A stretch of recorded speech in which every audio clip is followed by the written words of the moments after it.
Order. Welcome to this oral evidence session of the Education Select Committee. I'm delighted to welcome everybody to what is the penultimate evidence session in our inquiry on reading for pleasure, in which we are trying to understand why reading for pleasure has declined so much amongst children and young people, and most importantly, to understand the good practice that can be deployed across the country to get children and young people reading for pleasure again. So I'm very pleased to welcome our panel of witnesses this morning who represent authors and the publishing industry, and to hear about the role that you all have to play in this agenda. So can I invite our witnesses to introduce yourselves to us, starting with Rebecca Sinclair. Good morning. I'm Rebecca Sinclair and I'm Chief Brand Officer of Penguin Random House, but I'm here in my capacity as President of the Publishers Association, which is the industry body that represents about 150 academic, education and trade publishers in the UK.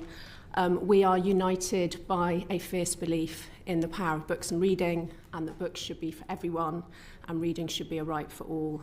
We're very committed to the National Year of Reading, and thank you for the invitation to contribute today. Thank you. Joelle Owusu.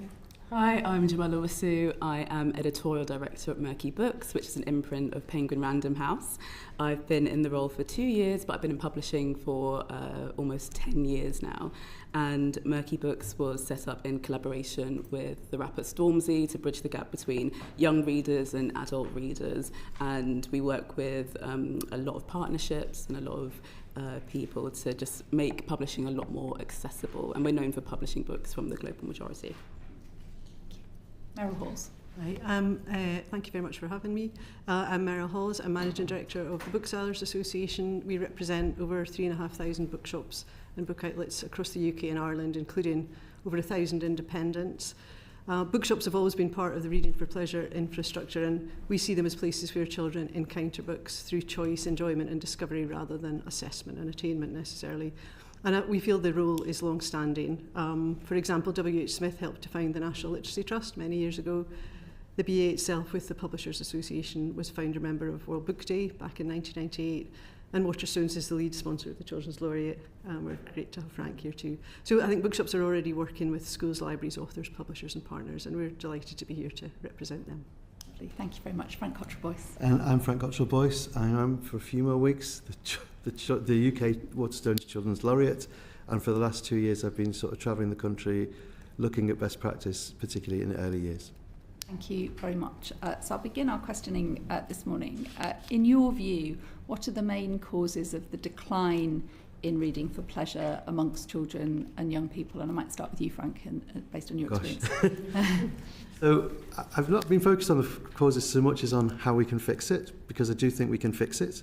So I'd like to just put that marker down that I feel very optimistic about what can be done. The causes are obviously multifarious. This conversation nearly always defaults to screens, but there are also lots of other things in the way. So we've lost a lot of accessibility to books during the years of austerity. COVID was obviously kind of a period that accelerated children's relationships with screens and also kept them away from books. The broader aspects of children's poverty, all the different hyphenated poverties that I've come across this year. The one that most strikes me, I think, is furniture poverty.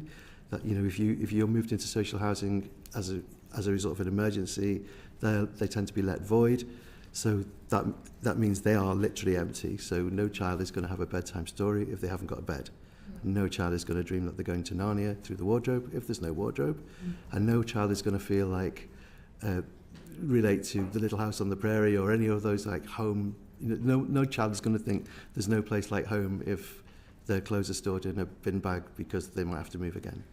So the general instability of children's lives is definitely a factor. Thank you very much. Meryl Halls. Yeah, similar. I mean, I think you can obviously see the role of tech. I think the distraction that's represented by social media, and we're all affected by it. We all are, logged onto our phones all the time. So I think there's that obvious distraction. And I think particularly for as children become teenagers, that becomes even more of an issue. I do think I think role modelling plays a part as well. I think especially in early years when children don't see their parents reading, because I think it's so important that if children see their parents and others adults around them reading, they will they're more likely to become readers. So, and if they're not being read to, which is the more heartbreaking consequence of that, I think that's an even bigger impact. They're not being read to.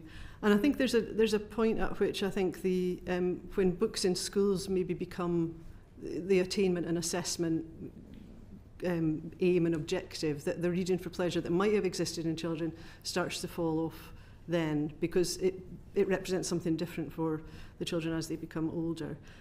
So I think it's something to do with, I mean, fun seems like a trivial word to use, but I think it's making sure that it's the loss of fun. And I think if we can make reading more social again and more pleasurable for as the children become teenagers, I think that would be something really strong to aim for. Thank you. Joelle? Yeah, so quite similar to Frank and Meryl. It's multifaceted. There's loads of reasons.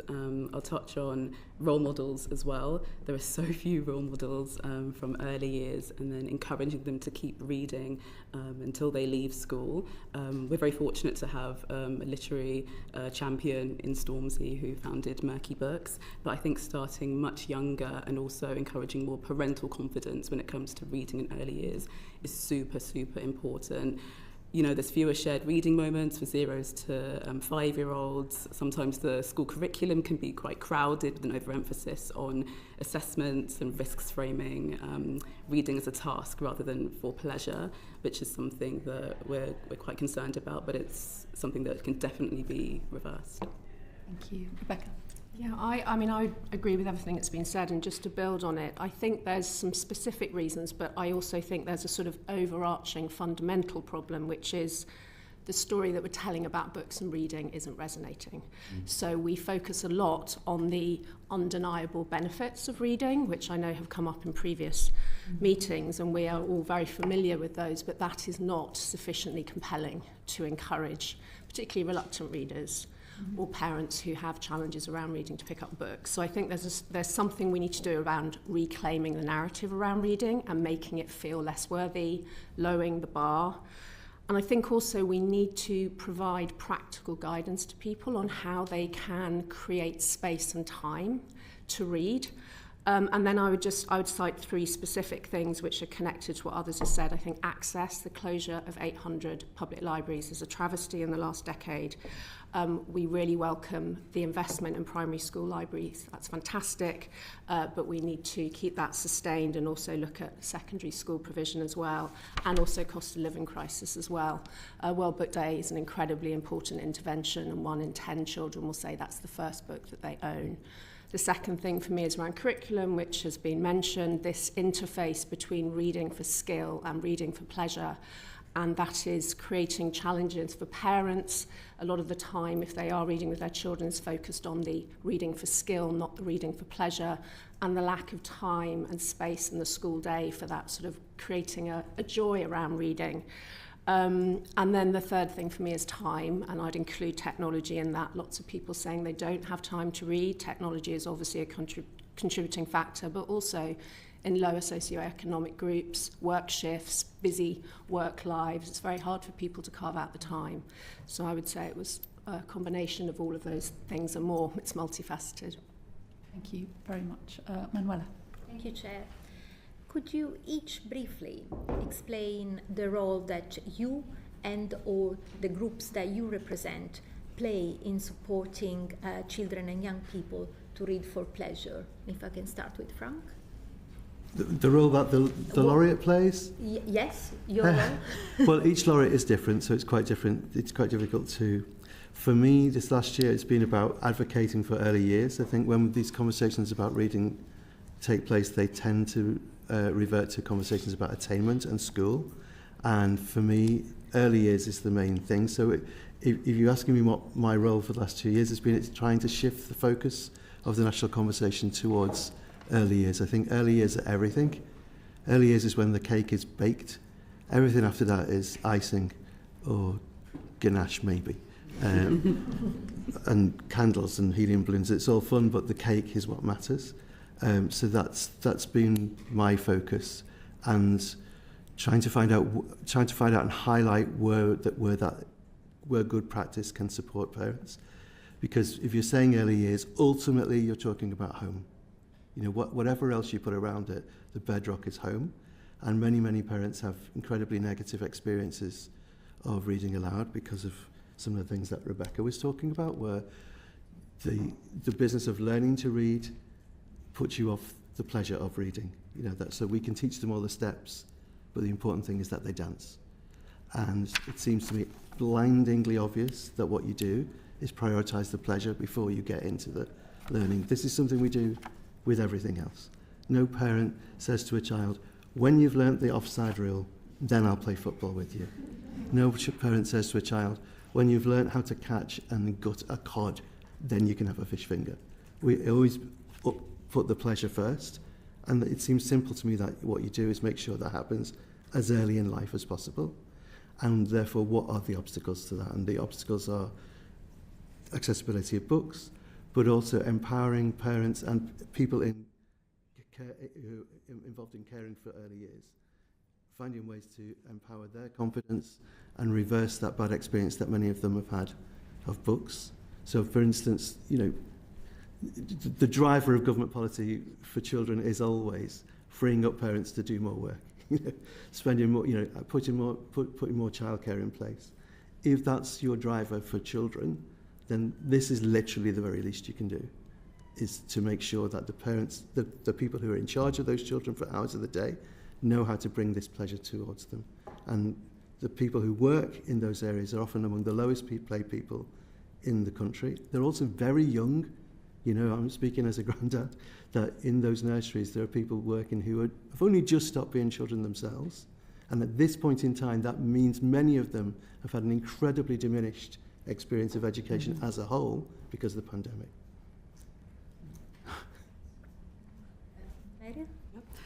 I think there's an ecosystem at large, and I think bookshops are part of that ecosystem, and I think they're a complementary part of it. So I think bookshops, we know that 87% of bookshops work with primary schools and 75% of bookshops work with secondary schools, and I think what they do is they complement and supplement the stuff that's going on in the public sector. We've got lots of booksellers used to be teachers, interestingly, and I think that's a trend that has increased. So we know that they can fill the gaps sometimes. And I think what we know from research by the NLT and by World Book Day and I think by National Book Tokens that the ownership of a book is really important to the agency that a child is able to exercise over reading for pleasure. So if they are, as part of the school library bookshop triad, I suppose, if they're able to go into a bookshop, if they're facilitated to go to a bookshop, and if a bookseller is able to help them to choose a book that speaks to them, they're able to exercise their agency in the choice of what they then read. And if they then experience ownership as part of that, then it will make it more likely that they will become a reader. I think bookshops allow, whether the bookshop is going into the school or working with their local library, those partnerships are really, common and incredibly important. They will allow children to engage through pleasure or seeking identity, especially as they're coming up into the teen years, rather than attainment, which is something that we've said before. And I think there's a common concept that we talk about when we represent bookshops, which is this idea of a third space, and it's used mainly in the adult space, but a third place is where it's not work and it's not home. It's a third place where you go to be with like-minded people. And I think bookshops at their best are that for children as well.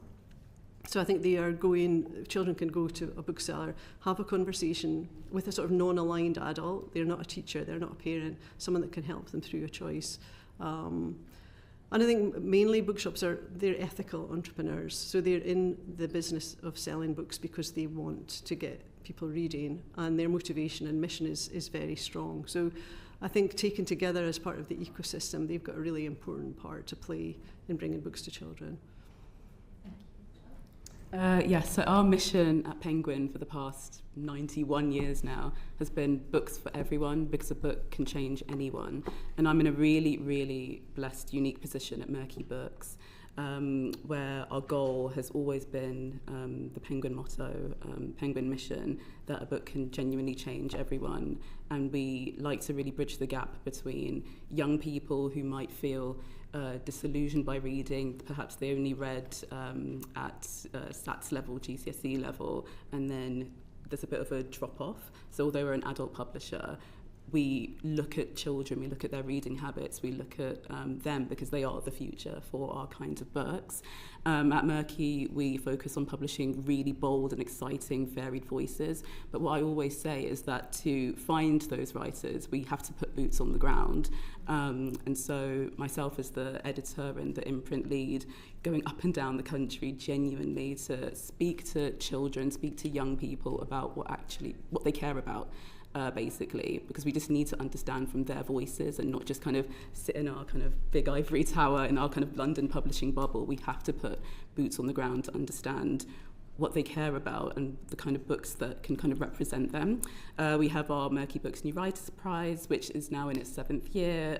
It's created so many amazing writers like William Rayford Hunter, Sufyan Salam, who publishes his book next week, for example, and it's all about meeting children where they are. And so if that means they're into sports, if that means they're into kind of other things, meeting them there, that's what we're all about, And at Penguin as well, annually we reach 150,000 children through dynamic programs, and that's where we bring authors and illustrators for virtual and in-person sessions and school events and public appearances. And we have found that really, really does help put names to faces so people, especially children, know that that we care and there is a space for them in publishing. We actually care about their reading habits and we actually care about bringing them the books that they want to read and encourage them to keep reading.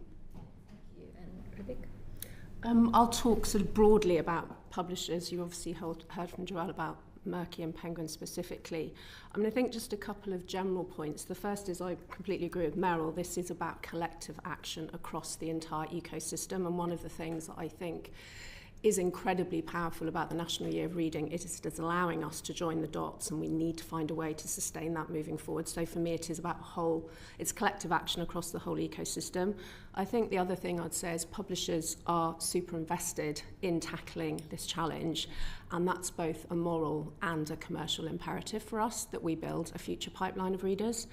I'd say there's sort of 3 specific buckets of contribution that publishers make, which, building on what Joelle said, obviously content. Our job is to acquire, curate and publish a diverse spread of content across different genres, different formats, and make sure that that's representative in the broadest sense, and that idea of creating readers for life from cradle to grave. The second area I'd highlight is around discoverability and reach. So how do we get books into readers' hands of all formats? And that's a combination of marketing and publicity campaigns, author visits and events, which you mentioned, partnerships, digital outreach. And just on digital, it is just worth mentioning, it's obviously being cited rightly as a challenge, but it is also an opportunity. We are finding that actually some digital platforms are really powerful in terms of helping aid discoverability. So BookTok, which is the community within TikTok, has been a massive driver of a real renaissance for young people around discovering books. So there is definitely pros and cons. And then the third area I'd highlight is around social impact intervention. So all publishers have got lots of different programmatic activity, working with lots of different charities in this space to remove barriers to access and promote reading for pleasure and literacy. Thank you. And my next question is to Frank. Frank, your tenure as Children's Laureate is nearly at an end. And really, I'd like to hear a little bit about some reflections on how it went. And also, you told us about one of the most important aims that you had, and it's the focus on early years. Mm-hmm. And so I just want to know, do you think that you have achieved your aim in this time? No. I'm going to continue as the ambassador for the specific scheme that we put in place, which is called Reading Rights, which does feel a little bit like being asked to do a lap of honour after you've finished a marathon. Optimism is the thing that I would say. I think the infrastructure is there to solve this. I go back to what Joelle said about parental confidence. That I think that in the end is the key, and there's an ecosystem around parents that if we can activate it and de-silo it, can make an enormous difference. And I've seen that happen. As a reflection, I'll just talk about one place, the Dearne Valley, which is around Sheffield and Rotherham and places like that. I went to visit there, and they had a really good phrase. There's someone who's worked in health there for 40 years. She said, the shared reading, specifically shared reading. I think that's a really important point to make. Obviously, we often talk about reading as a solo activity, but that's historically not been the case. I'm always quoting the bit in St. Augustine's Confessions where he sees St. Ambrose reading without speaking, and he's like, what the hell is going on? What is he doing? Can't figure it out. So that shared reading is a really important thing, and that's where the emotional bonding comes in, that's where the pleasure is released. But it's also something that, if it's shared in certain contexts, it brings people closer together. So I've seen reading groups set up for early years where women who are parents who've been isolated by just the demands of being relatively poor are brought together for a moment, but therefore they're brought out of isolation. They're connected with each other the way the reader and the person reading to them is connected, but also the people waiting outside or watching from the side, they get connected too. And in the Dearne Valley, that sort of went to the next level where services were connected by this, what Anita Mason called this golden thread. So they'd managed to connect the library service, the health services, schools, social workers, faith groups. The Salvation Army was hosting loads of this. And they'd pulled that together and found this source of strength and surrounded those parents with that strength, because many of those parents had incredibly negative experiences. But seeing it done properly a couple of times brought it out. And so they were learning as well, and they were being empowered. They were gaining from the shared reading as adults as well. Incredibly powerful, and it cost nothing. We got very granular on this, and basically someone from the council had found, I think it was 18 grand, I might confirm that, to give someone extra hours to make sure that all these departments were speaking to each other. So that de-siloing happened and made an enormous, measurable, visible difference. So it would be great if that could happen in the House of Commons. If education could talk to the arts and could talk to health and put that golden thread through there, that would make all the difference, I think. It was nothing. It was literally 18 grand. Thank you. May I just pick up on something that Frank talked about, which is this perception that reading is a solitary activity, and you've talked about the importance of bonding and shared reading in the early years. But I think it's a really important thing later as well, in primary and secondary, because actually it's not a solitary activity.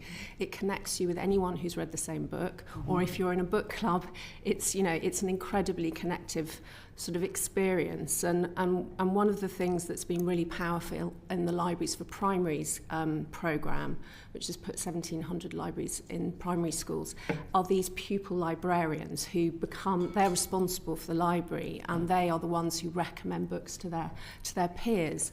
And there's just something incredible about that social connection. So I think there is something around books do connect us, but they have got this perception that they are solitary and it's an isolated activity, which I think we need to change. And that connection is the pleasure. My anxiety throughout these last 2 years is that reading with your children becomes 5 a day or 10,000 steps or some other obligation that's put on young parents. If it's that connection, that, in the Dearne Valley it was like, well, a cup of coffee and a butty while this is going on, and that became social. That's crucial, I think. And we've lost the trusted buildings where that used to happen, but we can still build those trusted networks. Shared pleasure creates trust, trust creates community. Thank you. Thank you. Thank you. Rena.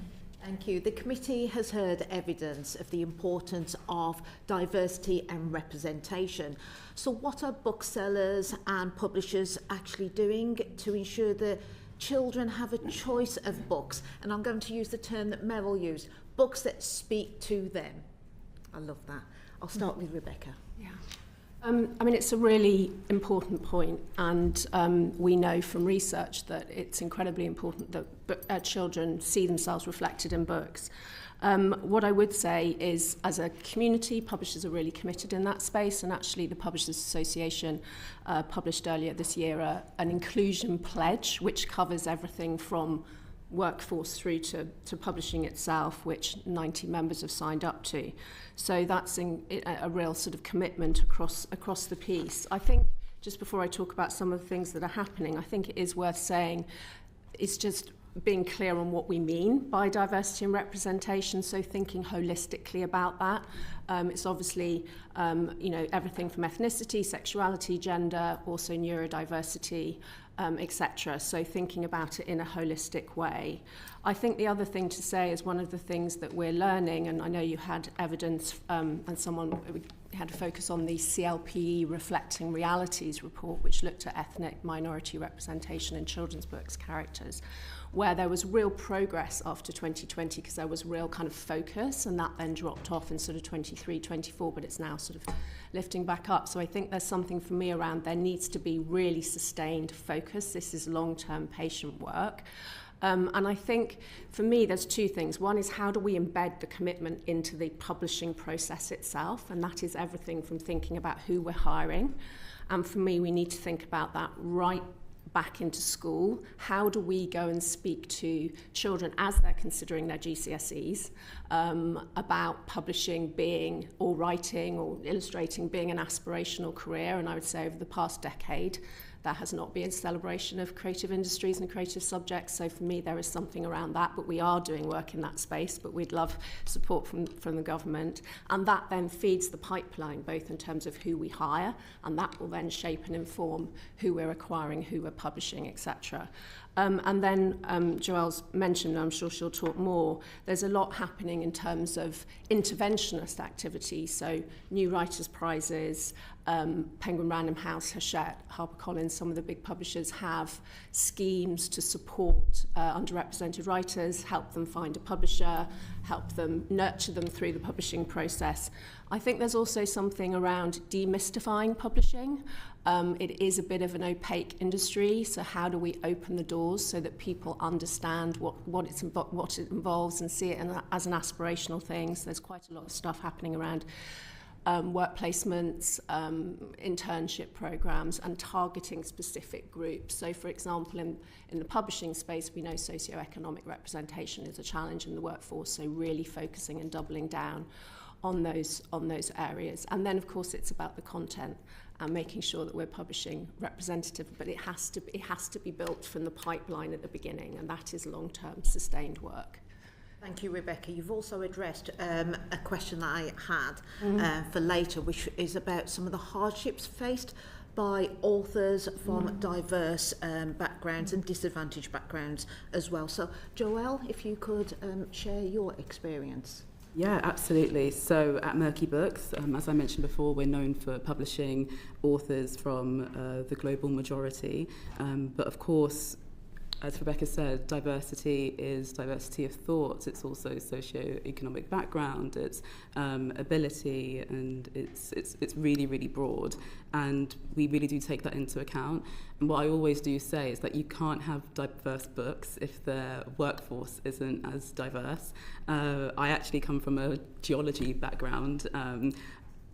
When I was, I'm only 32, but when I was a bit younger, creative subjects were seen as Mickey Mouse subjects a little bit, and I knew I had a creative outlet and I wanted to read more and write, but I just thought, you know what, the only way I can be respected in society is to go down a scientific route. So as much as I loved that, I'm glad I was pulled back in, but it took a lot of mentors to really build up my confidence to think that I could actually be in this position to be a book editor, own and change the mainstream, which is Merky's tagline. At Merky Books, we have the New Writers' Prize scheme, which is for 18 to 13-year-olds, but it's young people who are reading our books, which is obviously really, really great. And it's something that we're really, really proud of. And obviously having Stormzy as a judge every year helps bridge the gap between people who don't necessarily see themselves in reading. There was a stat, actually, the National Literacy Trust found that 53% of 8 to 11-year-olds find it difficult to find books with characters like them, which is something that we're always thinking about, because obviously if people can't see themselves reflected, then they're likely to believe that reading is relevant and reading is really for them. But it's something we're taking really, really seriously. at Penguin, but also at Merky Books as well. I'd also add that the diversity around the books we publish, not actually the content, but the formats of the books we publish is really interesting. We're doing a lot of work at that at Merky and at Penguin as well. Hardbacks are pricey, we all know that. Paperbacks usually come a year later after a book is published, but we're doing a lot more work with ebooks and audiobooks to really reach a really vast amount of readers who find genuinely holding a book quite intimidating. Like I said earlier, meeting readers, especially young readers, where they're at, an audiobook is still a book, you know what I mean? And you can really immerse yourself in an audiobook with the narrators, sometimes music, and ebooks as well.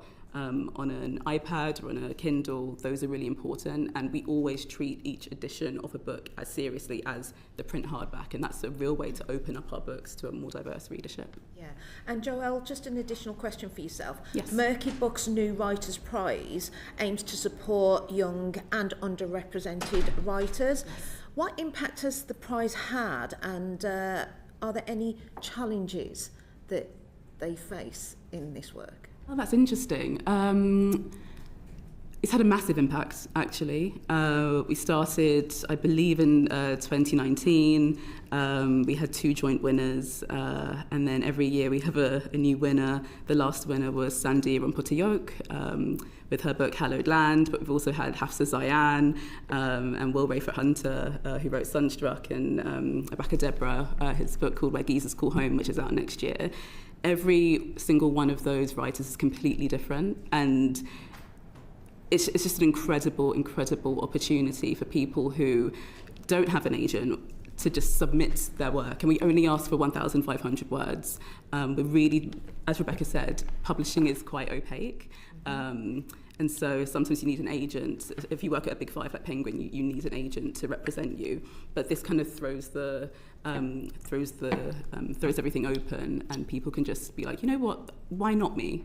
Why not me? And I just think it's so wonderful because we actually meet the top 20 finalists. We usually get 1,000 entries from all over the country, including Ireland as well. And then we nurture them through a workshop, 20 writers, and then we kind of whittle it down, and the judges get involved. And yeah, it's just been wonderful. We actually went to the Booker Prize last year, all the New Writers Prize winners, and what was so great about that is they could actually see the world kind of open up in this quite elite space, and we were really welcomed. And it's just kind of having them there being representatives of Penguin, of Merky, of what we're doing was super important, because they're now the representatives of literature, whereas it could have been a couple of years ago they couldn't see someone like themselves on it. So it's doing great things, but challenging. It is still challenging as a New Writers' Prize winner, having the Penguin brand and having the Merky brand. I guess it can be a lot of pressure, but we're doing things differently at Merky, and it's gaining traction. We get more and more applicants every single year, and our books sell as well. People see themselves, and I think we're going to see that next week with Sufyan Salam's When We Rode Boys, and also next year with Abacadabra's Where Geezers Call Home, which is set in Essex. And so there's also a lot of regional diversity with Manchester, with Essex, not just the London bubble, and it's just a real joy to be a part of. Yeah, thank you, Joelle. And Meryl, an additional question for you. We've heard that bookshops tend to highlight the same authors rather than promoting a range of diverse texts. Do you agree that this is a problem, and what can be done to improve things? I think bookselling's changed a lot over the last few years. I think we've taken steps, as Rebecca outlined, to measure our workforce, for instance, because I think all those things are connected. If you change your workforce, you change your ability to source the books that are being published by the publishers. I think we know that bookselling over-indexes in certain ways. We're very bookselling is seen by 92% of people in it that they are welcome and belong in their industry. And 89% of booksellers believe that their organisation is committed to inclusion. And I think so we're very proud of that over-indexing in neurodiversity. There are a lot of booksellers who are neurodivergent themselves. LGBTQ+ is overrepresented. I think in racial diversity, we've got a longer road to travel, and we as an organisation are taking really strident steps to work with an organisation called Creative Access to diversify the bookselling workforce, because I think that's really important. And our previous president, who's just stepped down, was our first person of colour in the role, which was really exciting and very moving to see her step up to be that role model for people of colour, that she was at the top of our organisation. And she made huge inroads as a role model there. I think bookselling is a bit less opaque than publishing, probably, because it's retail and everyone knows what a bookshop is. And I think booksellers in this space are very committed. We've got lots of bookshops now that have opened as community interest companies or community bookshops. We've got several bookshops that have been owned and are run by people of colour, so they are stepping into that extremely proactively and working with the publishing community on that. I think booksellers, when they will engage with young people, they can help them to find those books, and I think it's really important that they're guides on the quest, if you like, for booksellers, for young people. I think some of the examples we've got, so there's a wonderful bookshop in Brighton called Afrori Books, which is a black-owned bookshop, and they are doing fantastic work at building community in the face of some, they suffer from quite horrific racism. The woman that runs that, Carolyn, is a force of nature. She's just incredible, and we work with her very closely. And I think I agree with Rebecca about it being very wide-ranging. So there's another bookshop in Hitchin in Hertfordshire called Next Page, which is set up to support the families of children suffering with neurodivergent challenges. So they will open the shop early in the morning or late in the afternoon to accommodate children who need quiet space. And then there's another community interest company in St Helens in Merseyside, who they're a community-owned bookshop, and they do the most incredible work engaging their community. They've set up a podcast for disabled customers. So I think we're well on the way. I think there's a road to travel, and I think we're committed, as Rebecca said, with the publishing community to working together to make sure that the books that are, so that people can see themselves reflected in the books on the shelves in the bookshops as well as in libraries. And finally, Frank, as Children's Laureate, what have you found? I mean, on your I've journey? seen great content, and I do, things are moving and things are changing. I think, as Joelle said, competitions are fantastically helped. I've been a judge on the 500 Words, BBC 500 Words competition for years. I'm the chairman of the judges of the Children's Booker Prize. They are brilliant at sparking conversation. All that work means nothing if people have no access to books. And I've been working in Knowsley the last few months. There's no bookshop in Knowsley. There's no sixth form in Knowsley. And I would just reiterate the fact that we do have an infrastructure in place for getting books out of the world of bookness, away from, reaching out from the world in which people are familiar with books to get books into different places. And for people who genuinely think books are nothing to do with them, that can be done. I keep seeing it done over and over and over again, and it can be done at very little cost, and it can work magic when it happens. On the whole, a more fundamental kind of diversity, can I say something why I think books are a really, really important part of this? I've worked across all the entertainment industries. I'm a filmmaker, first of all, now a children's book writer. I've worked on big site-specific events and plays. The people who thrive in those environments are a very particular kind of person. They're very bruising, demanding environments. You have to be able to take criticism. You have to be able to give it back. You have to have a massive amount of self-confidence. And overwhelmingly, whatever your demographic background is, they're people of a specific type. If you made a list of the top 10 books of all time, I bet 5 of them would be written by people who are certifiably, mentally having very great mental difficulties. 5 of them might be written by people in prison. Some of them would be written by people who are incredibly poor. Throughout the 19th century, at the height of the patriarchy, the most important books were written by women. Books are the only thing that capture all the voices. It's only books in which all the voices can thrive. It makes it completely separate from all those other worlds where you have to be able to have that. You have to be able to be articulate in the room and be mobile and put up with stuff. Books are the only thing that capture all the voices, and that's why books are crucial in any kind of attempt at any kind of diversity. Can I add one other thing just on this point about access, because it's absolutely right. We need the onus is on us to create the content, but there has to be the access to be able to for children to get into children's hands, and also build demand, because it's a cyclical thing. But I did just want to mention Lit and Colour, which is the programme that Penguin Random House lead, but working with a number of other publishing partners, which is around encouraging the inclusive teaching of English in schools. And when we did research back in 2020, less than 1% of students study a writer of colour at GCSE, and indeed less than 7% study a woman. So we're partnering with exam boards and schools to help them teach those texts. And one of the pieces of feedback we got through some public first research was that 33% of secondary school students say that what they study in school puts them off reading. So there is, so it's providing access and building demand in all of those spaces. I'm going to go to Darren in a second, but before I do that, we are running pretty short on time, and I'm sorry about that, because this is absolutely fascinating discussion. You're giving us loads and loads of really useful evidence that will inform our recommendations. But we've got a few topics that we want to be able to cover, so if I can therefore encourage a little bit more succinctness in answering, that would be really helpful, as much as I'm sorry to have to do that. Darren. Thank you.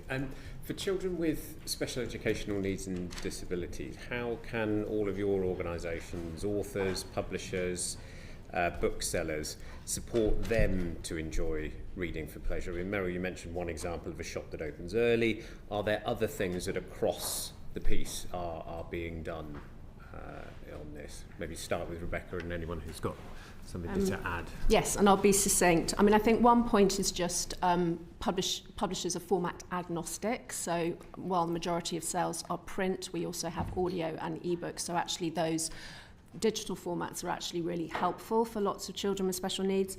And then there are lots of examples of publishers doing good work in this space. There's Every Cherry, which publishes books specifically for children with SEND, and that includes sort of simplified classics, sensory products, symbolised books. Barrington Stoke, who publish specifically for dyslexia, so using special fonts and spacing. And then quite a lot of work with charities in the audio space, like Calibre, which provide free audio access for children with disabilities. But so there is work happening. But what I would also say is it's really important that there is the funding in schools and libraries to build the demand so that work can happen. But yes, there are some great examples of that happening in the publishing space. Right. No, thank you. Yeah. Just like Rebecca said, I can't actually answer that question. More than happy for Penguin to follow up with writing. But as I said, it really is about all different kinds of formats, being format agnostic, not just focusing on a big chunky hardback, but also audiobooks, and just meeting the reader where they're at. And I think booksellers can help, again, bridge the gap, if you like, to take the support beyond the school gate, so the bookseller can help the families of children with SEND needs, and they can be a very useful curator of content. And I think, especially as I said before, a lot of booksellers are former teachers, so they have the skills, and I know a couple of them have opened bookshops because they feel like they could make a bigger impact on reading for pleasure for children than they were able to as teachers. So that was certainly the case with the next page in Hitchin. So I think they can spend the time away from school talking conversationally to the families and help them through that in very proactive ways and building that community. Thank you. And Frank? I'm just going to be like a broken record and say, if children have ownership of books before they enter the school system, they'll feel more confident dealing with them, no matter what the mental the mental abilities or the confidence is. And again, I'll say books are really, really important from this. Part of the year I've been working with Sam Wass, who's the director of the Children's Baby Development Lab in East London, and he points out this very simple thing that, lots of children feel overwhelmed. Whatever you call that, they're overwhelmed. Books are the lowest possible sensory input for the maximum return. You read a book at your pace, it's just some black dots on a page, and so it's a really, really crucial tool in that. I've been visiting the Wirral Hospital Schools, which is a special schools for kids who can't find their way through the school system, and the power that books have and reading has in that context is extraordinary. So it's the right tool, always. Thank you very much. Thank you. We'll go to Meryl. Thank you, Chair. And I want to focus on early years and school settings. So how does the panel think that early year settings and family hubs currently work together with bookshops, authors, libraries and publishers to encourage reading in the early years, and what more should be done? And I want to start with Meryl, because I know that the Booksellers Association has called for bookshops to be formal delivery partners of Best Start family hubs. What would that look like in practice? I think what we would like to see there is a sort of semi-formalisation of that connection, because the work is already happening in so many different places, and I think some booksellers are engaged in those spaces, but to formalise that for family hubs where you've got such a fantastic array of services and resources for families, to have a bookseller at the heart of that can help to curate and help to advise, and I think to have booksellers embedded as delivery partners, because they can bring a sort of, as I said earlier, a sort of non-aligned objective. They've got access, view and advice for those families, and I think they've got access to the latest best practice in publishing. So they are, because with the best one in the world, if libraries are underfunded, you know, the bookshops probably are more aware of the more current publications. So I think we would like to see bookshops embedded as delivery partners to formalise what's already happening. And I think they can, certainly in things for like libraries for primaries, we'd very much like to see that building on the public procurement best practice of having localised and regionalised provision rather than centralising it, which is what seems to have happened on this occasion. Hopefully we can redo that a little bit in the future, because it's important that those things are delivered, because you've got local community, that's where the value resides. So we'd like, yeah. Thank you. Joelle? Yeah, I'll try and be as brief as I can. As I mentioned a little while ago, the curriculum is quite crowded and doesn't often leave space for appropriate reading space, for reading for pleasure. One of our recommendations would be, the curriculum should provide reading for pleasure through, for example, through protected story times, and also this should be monitored through school improvement frameworks. Rebecca? Yeah, I mean, on the early years, I think there's lots of great things happening. Book Starts programme, where publishers, are very invested in that. Dolly Parton's Imagination Library. So there's lots of things great. I think the point for me is about connecting the dots. There are loads of brilliant programmes happening. We need to connect it across the infrastructure. And in the school space, again, lots of great things happening. I would highlight the importance of author visits in terms of connecting. You've seen the passion and brilliance of Frank being able to connect children with authors directly is incredibly powerful. So what more can we do around that? And then I would build on what Joelle said around carving out time and space in the school day for story time, reading alone, etc. Feels incredibly important. Thank you. And Frank, your work as Children's Laureate has focused on early year settings, early year shared reading and community partners, and you already told us about the excellent best practice that you witness in parts of the UK. So what other measures do you think need to be taken to support families, and in particular young families, to read with their children in the early years? Yeah, I think it's completely about activating those things that already surround young families and making sure that they know what a powerful tool that they've got in their hands. And I pick up Meryl's point about curation being really, really, really important. It's the right books, the right age, the right time, the right place. What's good about the practice that I've seen is that it speaks with the accent of the people who are using it. These are site-based solutions. And therefore, I think you do need some level of expertise to go into those communities to do the training and delivery. And the bigger the scale of that, the wider that spread, the more that's seen as a kind of utility rather than something remedial. So, for instance, in Scotland, Bug is national. It's a universal thing, and it's a wonderful thing to see. Just a tiny anecdote. I was in a library in Wester Hales where I was watching a book session. They're very, very carefully curated, very beautifully acted out by someone from the library, and also another one in just a nursery. Brilliant, amazing, like the best live act I've seen, and I've seen Dolly Parton. And had a hug from Dolly Parton, just putting that on the table. And a guy came in, like a young dad, who was doing that, like pushing the pushchair as though it wasn't with him. Do you know what I mean? And he saw a book bug on the wall, and he saw the book started and went, "Oh, I did this." And he turned to me. He went, "I did this when did you?" It's like, no, I'm a lot older than you. But that glow of not, and that you could see the beginnings of a national story around reading there. Amazing. And like, so to do that, to scale up where Book Trust is working, I think to scale up to the schemes that we've got, that Book Trust has in Liverpool, to make it completely Liverpool, it's like 40 grand. You know, it's nothing. It's just moving some people around and a few copies of The Hungry Caterpillar, and you're done. You know, so it can be done. And I think that it's the solution to so many of the things that we've talked about. Thank you. Thanks very much. We'll go to Mark. Thank you. We've got 7 minutes to do 7 questions, so I'm going to combine some of these. I'm not doing all 7. How effectively do schools currently work with authors, booksellers, publishers like yourselves to encourage reading for pleasure, and what more should they do? That's the general question. I'm going to start with Frank first, though, because I want to know what the impact of author visits to schools has been and what barriers they've faced.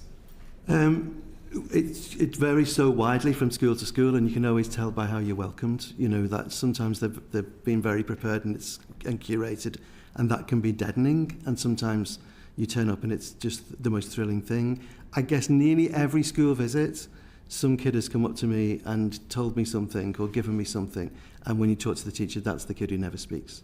So there's something about human contact, especially now when we've had a period of knowing what it means to lose that. So something about voices, being there, author visits are game-changing. Oh, yeah. Do you measure them in any way? Personally, I think if like nearly every author visit I do, I think, what the hell am I doing here? I should be home writing. And nearly every school visit I come out of, I think, wow, you know, I'm so glad. What was it going to do that was more valuable today? Understood. Oh, thank you. Impact of school visits, what can change, what can help? I think they can be life-changing for the children. I think the excitement that comes from that, bookshops very often are working with publishers to take authors into school, and I think you can engender life-changing moments. I think we've got bookshops galore. I mean, 92% of booksellers do author events and take authors into schools, so it's an incredibly impactful thing. And I think even taking books into schools can be impactful. And we've got testimonials from teachers and pupils themselves about it can just awaken a confidence in them as readers, seeing someone like them up there doing that job. Yeah. Now, the Booksellers Association, in its evidence to us, has said that schools should buy books from local bookshops. What's your assessment of the cost of that possibilities? As opposed to buying them in bulk from a retail set, from a wholesaler. I think the commercial impact's slight, and I think the bigger benefit is that you're building on local and regional partnerships that already exist. And I think because then you've got the people in the place, as we talked about before, who are delivering. So the longer term halo effect of that is I mean, that's sort of hard to put a price on, but it's incredibly important, because then you've got the children growing up knowing there's a bookshop for them, knowing that the bookseller can help them, knowing that the school's engaged, knowing that the authors are coming through that route. And I think that is a really virtuous circle, and it's got hugely long-term impact. So I would say it's a holistic view. Yeah, that's helpful. Thank you. Any further thoughts on how schools are working with those organisations I listed before? No, I mean, I think on your question about do you measure author visits, it's sort of unquantifiable, but it's magic. And that's kind of what we've got to do, is be able to sprinkle some magic. I think I'd just highlight, which I know has come up in other ones from the School Libraries Association, the importance of having a trained member of staff who then can work with authors and do that embedding of reading for culture across the school infrastructure. Understood. I agree. Very good. Yeah, very good. So that's 3 down. The next 2 for me are, so we're talking about the National Year of Reading as well. We know that it aims to address the long-term decline in reading and enjoyment, as I'm sure you've heard before. What is your view of its effectiveness so far, and what needs to be done to make sure it has a lasting impact beyond this year? Now, I'm going to start with Rebecca on this, because I have a supplementary for Rebecca. The Publishers Association has said that publishers should stand ready to shape the lasting legacy of the National Year of Reading? What should this look like? And what support or action is needed from the government? Okay, so it's brilliant that we've got a National Year of Reading. I'll echo what someone else has said, it needs to be a decade of reading.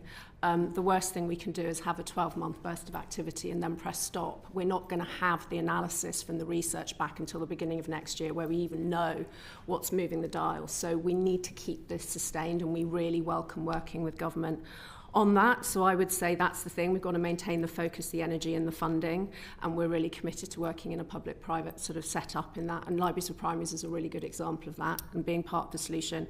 I would then say, in terms of your question about how effective it is, I think it's been brilliant at catalysing activity and at connecting all of the different component parts across the ecosystem. And there's lots of great things happening, but too early for that sort of measurement. But we've got to keep it going. And publishers are massively invested and passionate about doing that. And then I would just identify kind of three things within that.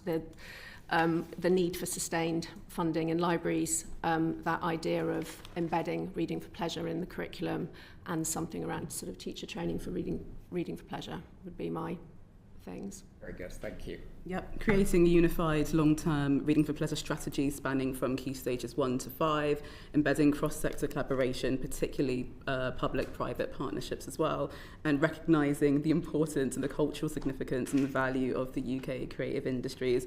Publishing generates, £11 billion worth of money, and publishers are doing a lot, and we take this really, really seriously. But like I said, we also need a diverse workforce as well, and to encourage children to know that there is a place for them in these creative industries. Really, really important.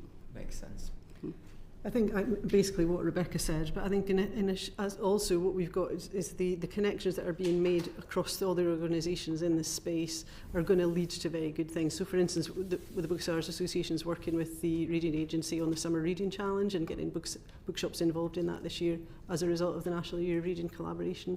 So I think good things are flowing simply from the fact that we are all talking to each other more, and that there is a conversation now flowing about how we might deliver more reading for more people. Yeah. Any further thoughts? I mean, the great legacy would be to disconnect reading from those conversations about attainment and towards pleasure, and that will help attainment. Very good. Thank you. Thank you all. Thank you. And final question from Darren. Final two questions, both on the Summer Reading Challenge, which we've just mentioned.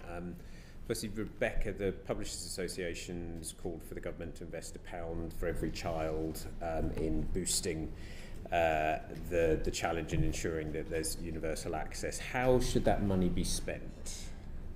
What's going to get best bang for buck?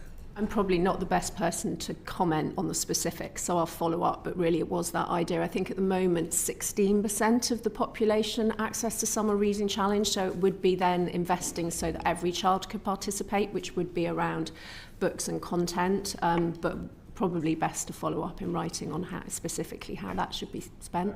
That would be great. We'd really welcome that. And Meryl, you just mentioned that you're looking for booksellers to be more formally involved in the Summer Reading Challenge. Involved. So using the same materials as the libraries do and engaging children so that children have got options during the summer break to have that curated help by the bookseller. So it's a pilot scheme this year. We're very excited about doing it. We're probably going to have 50 to 100 bookshops involved. And they'll be children's specialist booksellers. They're the ones that are very often the former teachers. So we're really excited to see how that. It's a good collaboration to launch, I think. Is that the key model of how you see that working? Yes, I mean, we'll be interested. We have our own campaigns that we have our own consumer campaigns, but I think to collaborate in this space with the Reading Agency is a newish thing, and I think it should bear fruit. That's great to hear.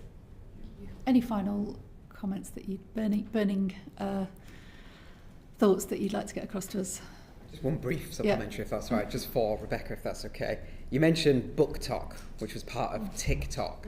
How confident are you that it's actually inspiring people to read and they're not just buying books to, say, generate content? It's a really good question, but and it's definitely being reflected in book sales. And I think it's worth saying that although it's driving particular genres like romantasy, There's also a lot of interest in classics, and so lots of old titles are being surfaced. So it's not singular, which is interesting. So there is a diversity of choice, and actually part of the way people share on Book Talk, and one of the things that's compelling about it is people do share their reading experience and how the book makes them feel, which I also think is interesting, is how do we convey to people, if you read this book, you will feel this emotion. So it's evidenced by the fact that they've read it, and I know certainly bookshops are seeing people coming in, and it's not that they're buying digital formats, interestingly, they are buying physical books, so it is taking them into bookshops. Understood. Thank you. Thank you, Chair. Thank you. Any final comments from any of the witnesses? No. In which case, thank you very, very much indeed for coming to give your evidence to us today. If there are further thoughts that you have beyond the session that you think the committee should take account of, please do write to us afterwards, and we'd welcome any further evidence. But for now, thank you again for being with us this morning.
Back to the second panel of witnesses in our evidence session on reading for pleasure. In the second panel, we're going to hear a variety of different perspectives on the role of libraries in fostering and encouraging reading for pleasure. Can I invite our panel of witnesses to introduce yourselves to the committee, please, starting with Sue Kerr. Hello, I'm Sue Kerr. I'm the Chair of Trustees for the Community Managed Libraries National Peer Network. We have about 600 community managed libraries in England and Wales, and they're supported by over 15,000 volunteers. We're a charity formed in 2019. We employ a network manager, a regional network coordinator, and we run regional conferences, monthly online meetings, training packages, and we also do face-to-face advocacy. I have direct experience of a tiny community managed library in Dorset, which I've helped to run for the last 13 years. Thank you. Isobel Hunter. Hi, I'm Isobel Hunter, and I'm the Chief Executive of Libraries Connected. So we're the membership body for public libraries across England, Wales and Northern Ireland. So we have, in England, all the 151 library services are our members. And what we do is we connect them so they can share good practice and work together on innovation. We run national programmes to test innovation and roll that out and bring funded projects into libraries. And we also gather evidence on what works. So through our work, we know what works, how libraries can work to turn around the tide on reading for pleasure. So it's great to be here today to talk about that. And of course, libraries have been in the reading for pleasure business since 1875, when the first Public Library Act was passed in 1850. So they've got a wealth of experience around this. Thank you very much. Donna, Pentelow. Thank you. I'm Donna Pentelow. I'm Director for Culture, Leisure and Skills at Reading Borough Council. I'm here in my capacity today as Chair of CLOA, which is the professional association for strategic leaders managing public sector, local authority, culture and leisure services, which includes libraries. I've had 16 years of senior library management, and thank you so much for the opportunity today. Thank you. And Sonia Ramdhian. Yes. Hello, I'm Sonia Ramdhian. I'm Chief Development Officer of CILIP, the Chartered Institute of Library and Information Professionals, We're reaching nearly, next year, our 150th birthday, established in 1877 to help all library and information professionals grow their positive impact on society. We received our Royal Charter 128 years ago, and we're committed to benefit the public through education and knowledge.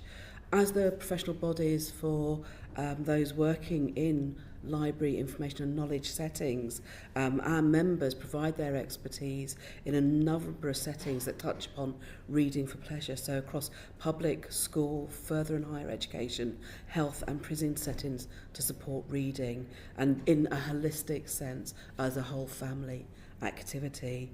CILIP's focus on reading also includes our Carnegie's Award. I think they're the preeminent and longest standing children's book awards for writing and illustration, judged by librarians but also by readers themselves. So in 2024 we had over 40,000 children and young people shadow the judges. That means reading and discussing and debating the books on the short lists.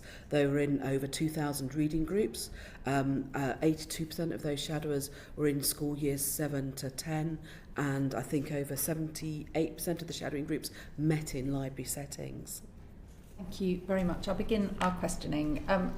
In brief, could you tell us what role libraries play in supporting children to read for pleasure? We've heard in particular that some councils have developed library-led reading for pleasure strategies. Where you're aware of that work, what impact has it had? I might start with you as well, Hunter, if that's okay. Right, thank you. So libraries have got a really, really important place to play in the whole reading for pleasure ecosystem. I think it's been really interesting listening to the other sessions and how there's a real sense that reading for pleasure is absolutely a team sport. So, there's so many agencies and organisations that need to play a part. So libraries have got a really important place as somewhere that brings together partners, as well as obviously doing direct delivery themselves. And the bits of the library recipe, if you like, the magic ingredients are the spaces. So 80% of the population is within a 30-minute walk of a library. We have nearly 3,000 libraries in England, so it's still a very large and incredibly accessible network. In recent times, libraries have, when they've refurbished, they've really thought about the needs of children and families and children with special needs. So we've seen autism-friendly design, for example, coming in, sort of being mainstreamed in library design. So the space is really important. The stock is, obviously massively important, and again, we've heard about that this morning. And libraries have a gateway to vast collections. So if you're a member of a library that's part of the Library Consortium in London or the South East, you've got access to 7.6 million books, which is staggering. So if you're into, rainbows or zombies, you're going to find an amazing book that will suit you, and also in different formats. So everything from comics to novels, ebooks and audios. What's also really, really important, I think, very much to echo what Sonia's focus is, are the staff, the trained and expert staff working in libraries to animate that space and to work with children and their families and carers, so that the families and carers gain the skills and confidence to do that shared reading and support their children. And increasingly what's important with libraries is outreach work, where they know that they're not going to reach the children who need them the most, aren't going to be reached by just opening the doors, but it's about going out. So there's some really lovely work going on. In Suffolk Libraries, they've run a library on the beach for 3 years in a row from a beach hut, which is fantastic. In Leeds, as you may know, Mark, they have library buses called Sam and Nellie, and I think those reached, I can't remember the figure, it's quite a staggering figure of somewhere around 10,000 children in its first year. And again, those are kids who would never have come into the library. So that element's really, really important. So I think all those things together make libraries a really important part of the reading ecosystem, and they're very focused on being proactive in reaching out to children and families and making sure it's a sociable and enjoyable experience. Sonia, do you want to come in next?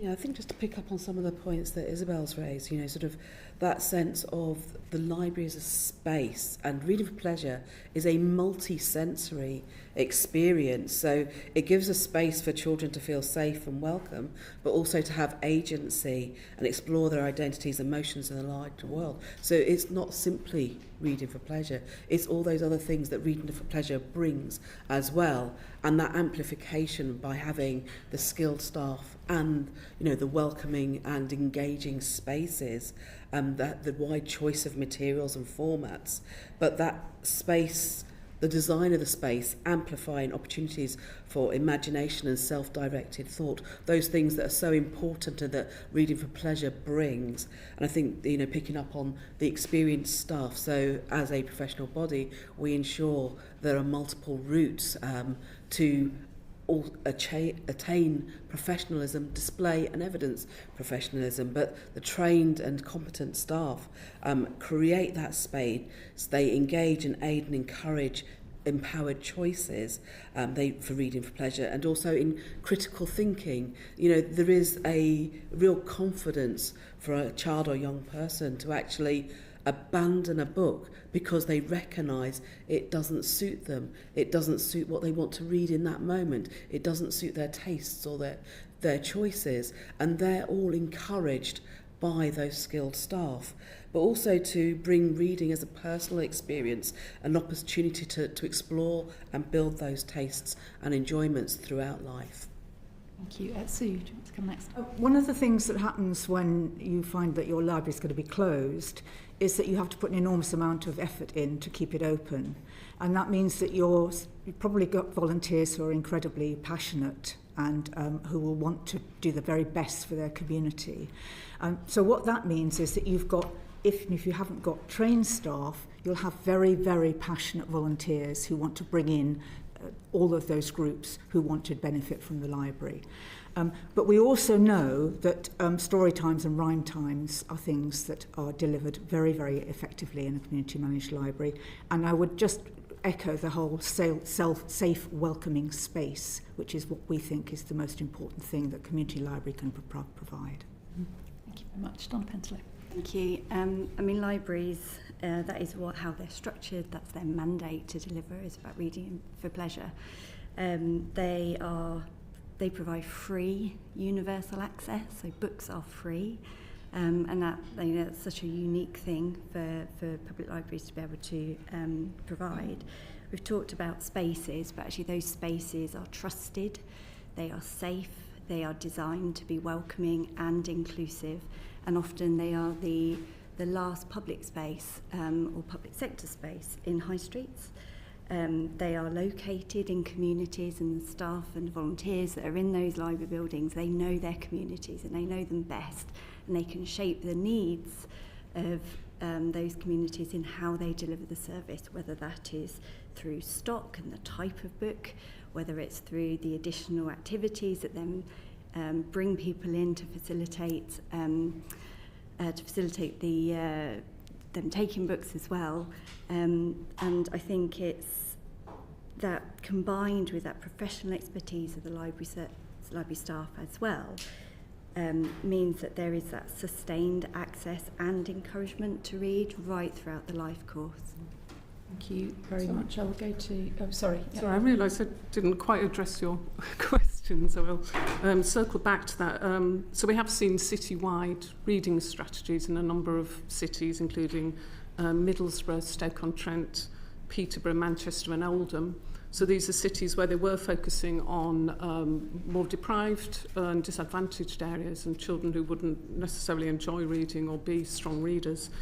And these citywide strategies are being delivered with libraries at the heart, so using libraries as that infrastructure to bring in partnerships, to support children to access the resources, to provide venues and networks, and very much around that whole life pathway of a child from baby through school and wrapping around them. And the impacts of those are quite clear across the board. So things like library membership and use has risen from between 12 and 23%. So, you know, even 12% is a marked increase, but 23% is quite remarkable, I think.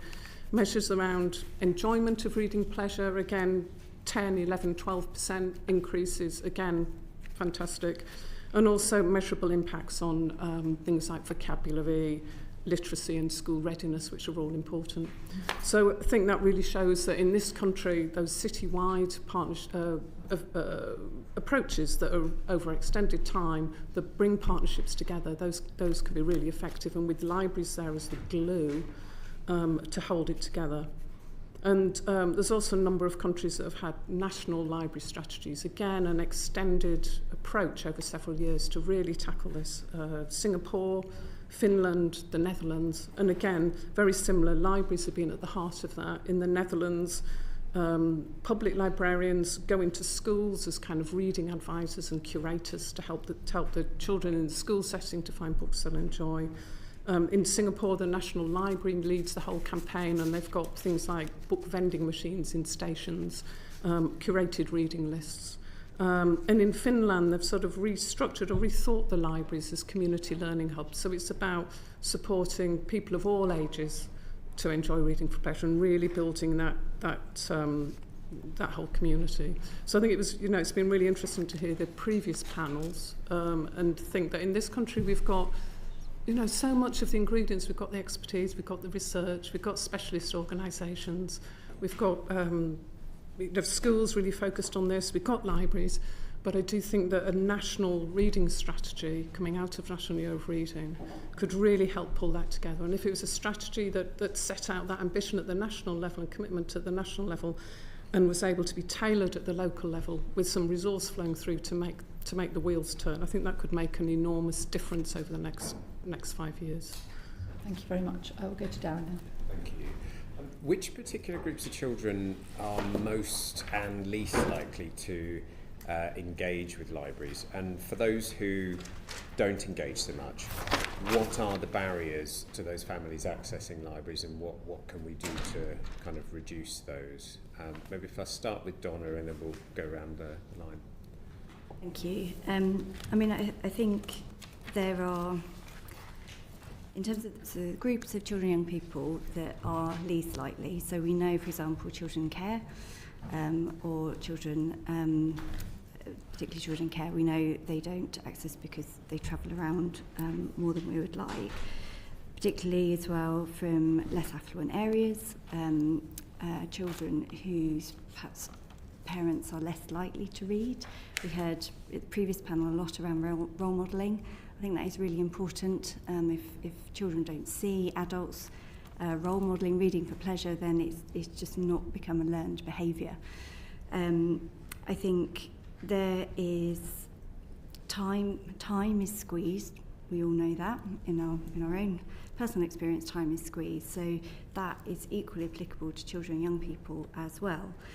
I think there are, in terms of the other barriers, it is sort of positioning of reading as pleasure as something they have to do, as opposed to something that is enjoyable to do as well. I do think there are a number of ways in which these can be overcome. So in particular targeted activities. So in my own authority, we did a extended summer reading challenge, which targeted both families as well as the children, encouraging the adults to participate. It was incentivised. We and many other local authorities don't have fines anymore to take away that pressure of having to return books on time. All of these things, all of these activities, that again I come back to a very place-based approach, that the individual library services know their communities best, can contribute towards opening up reading for pleasure for a wider group of people. I also draw another example of refugees and asylum seekers. So library services are engaging with often hotels where asylum seekers are, tailoring the joining system to enable them to join their local library, to then enable them to continue to read for pleasure. And many library services stock books in other languages as well as in English as well. So there are a range of ways in which library services are actively targeting those groups of people, including children and young people, that don't access reading for pleasure. Thank you. Sonia.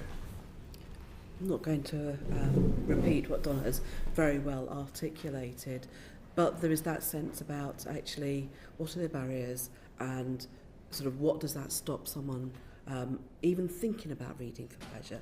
And it is that modelling, that role modelling, and it's not just about the family around the child. We know that parents and carers are the main role models for children and young people, but actually it's all those other services, the time and the space for reading for pleasure, and having that role modelled, whether that's in early years settings, in schools and in secondary schools. But actually sort of the pressures of curriculum, the pressures of budget, means actually that's something that often gets squeezed out. It's schools and are often focused on the delivery and not creating the role modelling necessarily for that reading of pleasure. And we know that that can be so effective, and whole school activities, so the library can lead this and work with the public library system and school library services as well with the expertise they bring. But actually across the school, you know, those whole school activities, I've seen activities such as artistic responses to books, competitions for children, that it is this whole sensory purpose of engaging, discussing, debating, critically analysing how you as an individual and how your peers and your community engage with a book or reading material. So I think that's sort of the not just the role modelling, but how that gets amplified in other settings. But of course there's the families in disadvantage, sort of if you don't immediately have an environment where you or your family have books, why would it occur to you? So it's those opportunities that the services such as libraries and schools and early years settings then provide. So it sort of comes from the earliest years of children to actually think and consider, and their families to actually bring a child the pleasure of reading.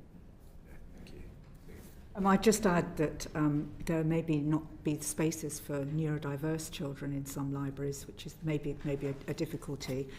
We also find that sometimes boys really find it difficult to engage in reading for pleasure. They just don't seem to think it's for them, and you can sometimes get over that by pointing them towards graphic novels and things like that, so you can get around that.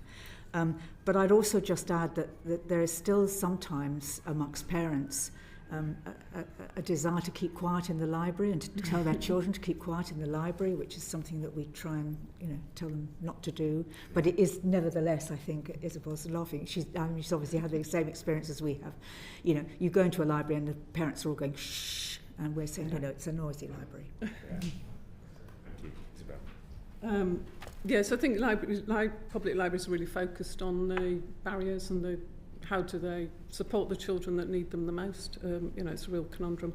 We've been running a project called Poverty Proofing in Libraries in partnership with Children North East, and that's been working in Oldham, Gateshead and Cornwall, so 3 very different settings.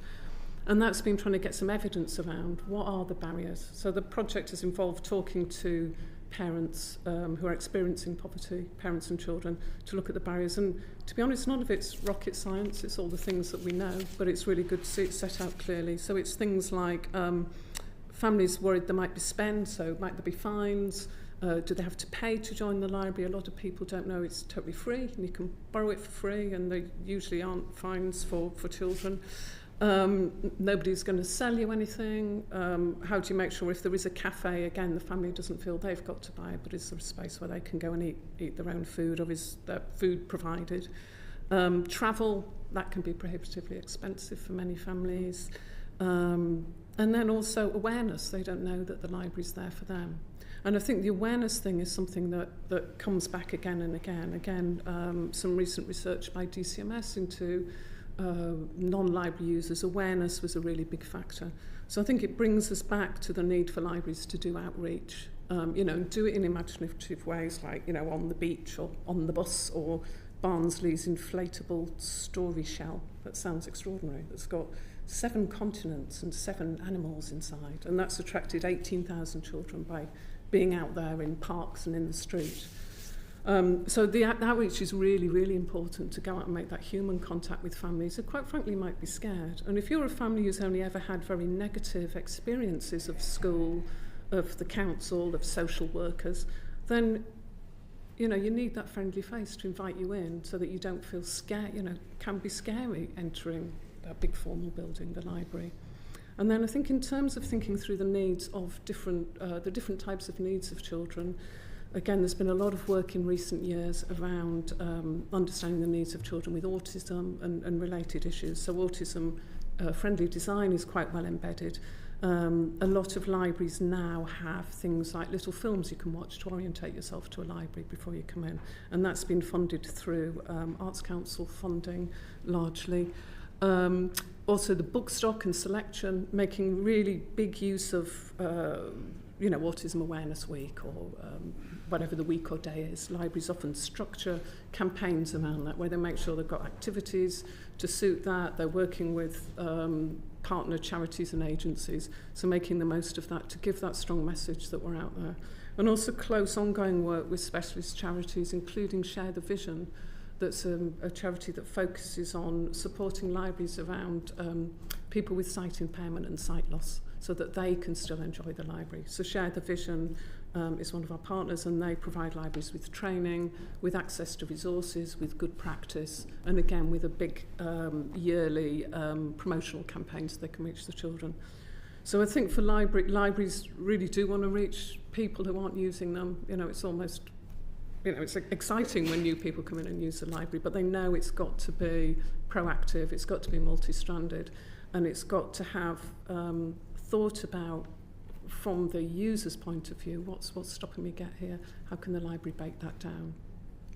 One of the groups that in your written evidence you've said we need to pay more attention to is home educators, children. What would that better support look like? What concrete things need doing in order to engage them better? There's been very little research in this area, so it is an area where firstly we'd like to start with some better research into the needs, because we know this is a growing group of children, and many of them may also have SEND issues. That may be why they're not in mainstream education, or language issues. So they may have quite complex needs. But what libraries have observed is that increasingly the spaces are used by home tutors or parents trying to educate. I think what libraries want to respond to as well is how can they support those children to have that social learning experience within the library. So again, that choice, it's unlikely a family would have such a wide range of choice of books at home, but also it's important for those children to have shared learning experiences or shared activities, shared fun experiences. So I think we'd be really keen to see some research in that area. What are the needs of home educated children? How can libraries be used better to respond to that using their existing resources? I think there's been some interesting work around children in care as well. So we've seen libraries, again, thinking really carefully and now having really strong partnerships with social workers and different types of library tickets for social workers so that they can borrow more books, and it's totally relaxed about returning them because, children in care often moving house and might lose the books. And again, for parents in temporary accommodation, changing all the rules around proof of address and dropping fines. That's really helpful. My final question to all of you, fairly quick one. There have been calls for children to be issued with a library card at birth. Simple yes or no's is something you support, and what's the one thing from your perspective that would be needed to make it effective? So maybe start with Sue. Yes. I think what Isobel and I will both say is that it's quite important not just to give the card, you've got to do something after that. You probably want to build on that. Yes, to do something after that, and we calculated that to really activate that properly, so you've got those multiple points of engagement with the child, you've got partnerships working with health visitors and agencies out in the field. We calculated that £7.5 million would provide each library service with an outreach engagement person to activate that and all the partnerships to make it work. Yes, absolutely. And fully properly funded library services in order to support those parents at a really tricky time when you've just got a newborn, to build their confidence as well in how to read to their children right from day one. Yes, absolutely. I mean, we're all familiar with the concept of nudge behaviour, but also let's think about nudge opportunities. So you have that card. It's a very busy time in a family's life when you have a newborn and in those early years. So what are the other opportunities to actually nudge and drip feed that idea of The library is your opportunity. You can access the library. There's reading for the whole family, support for the whole family. Maybe you're not confident in reading to your child or sharing books. There's support for you. There's the opportunity of the materials for all of children and young people in different formats and ranges of accessibility. So it's that drip, drip, drip that we need to make sure is sustainable, not just the factual physical card or digital card, whatever it may be. Thank you very much. Thank you very much. We'll go to Serena. Thank you, Chair. Libraries like mine in Wolverhampton and Willenhall play a key part in delivering the Summer Reading Challenge, and I've seen lots of successes, but there are challenges and there are difficulties. So from your perspectives, what are the challenges? Are they related to costs? They're acting as a barrier to delivery, and I'll start with Sue. There are some barriers and difficulties. One of the things for community managed libraries is that they may not have access to the materials in the same way as a local authority developed library will have. One of the things we're at the moment just tentatively looking at is whether we could bridge that gap, whether we could perhaps talk to the reading agency about providing materials to our members. So that's one of the issues that they may have. Also, I think that there may be some issues around the 6 books. I mean, my own experience is that 6 books is too much for many children. What we do is we give a prize for 2 books, because otherwise what happens is they all sign up, and then they don't read any books at all because 6 is too many. But if you can offer them a prize for 2 books, then at least they've read the 2, which is, of course, important for them across the summer holiday to keep their reading age up. Mm-hmm. Yes, thank you. Isobel? So 92% of libraries participate in the Summer Reading Challenge, and we really welcome it as a very recognisable brand. I'm sure if I asked everyone to put their hand up if their child has been involved in it, or they have, most of us will be putting our hands up. But a third of libraries say numbers are declining, so they're having to work very hard to kind of swim against that tide. So I think some of the barriers are cost.